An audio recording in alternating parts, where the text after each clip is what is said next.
अगदी जलद व अचूक बातम्यांसाठी पाहत रहा महामीडिया 24 सदैव तत्पर। रुकडी रेल्वे मार्गावर वाहतुकीची कोंडी टाळण्यासाठी लाखो रुपये खर्च करून नवीन उड्डाणपूल उभारण्यात आला खरा, मात्र हा पूल सध्या वाहनधारकांसाठी डेथ ट्रॅप म्हणजेच मृत्यूचा सापळा ठरत आहे।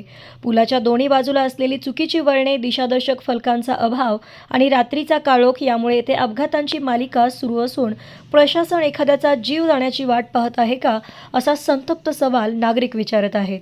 पुलाच्या दोन्ही बाजूला रस्त्याला देण्यात आलेली वळणे अत्यंत तांत्रिकदृष्ट्या चुकीची आहेत।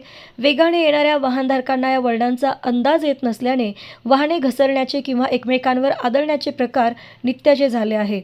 सोय होण्याऐवजी या वळणांमुळे प्रवासाचा धोका अधिक वाढला आहे। दिशादर्शक फलकांचा गोंधळही आहे। पुलावरून प्रवास करताना रुकडी गावाकडे नेमके कसे जायचे यासाठी कोणताही स्पष्ट दिशादर्शक फलक लावण्यात आलेला नाही।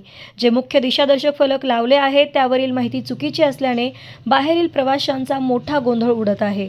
चुकीच्या दिशेने गेल्यामुळे अनेकदा वाहने उलट्या दिशेने रॉंग साईड येतात, ज्यामुळे भीषण अपघाताची शक्यता निर्माण झाली आहे। उड्डाणपुलावर प्रशासनाचा भोंगळ कारभार पुन्हा एकदा समोर आला आहे। पुलावरील एक मोठा दिशादर्शक खांब साईनबोर्ड पोल अचानक रस्त्यावर कोसळल्याने वाहतुकीची मोठी कोंडी झाली आणि अपघाताची गंभीर स्थिती निर्माण झाली। मात्र स्थानिक लोकप्रतिनिधी शीतल खोत व पोलीस प्रशासनाचे इम्रान पेंढारी यांनी दाखवलेल्या तत्परतेमुळे एक मोठा भीषण अनर्थ थोडक्यात टळला आहे। दरम्यान देवाखाली अंधार या म्हणीप्रमाणे विजेचे खांब असूनही कायम काळोख असतो।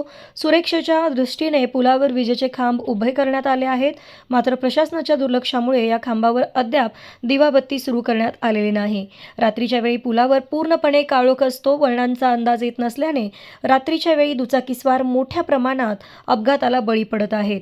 पुलामुळे आमचा वेळ वाचेल असे वाटले होते, पण आता इथून जाताना जीव मुठीत धरून जावे लागते। प्रशासनाला जाग येण्यासाठी कोणाचा बळी जाण्याची गरज आहे का, असा सवाल उपस्थित होत आहे। तर मग चला सबस्क्राइब करायला विसरू नका महामीडिया 24 न्यूज चॅनलला। महामीडिया 24 सदैव तत्पर।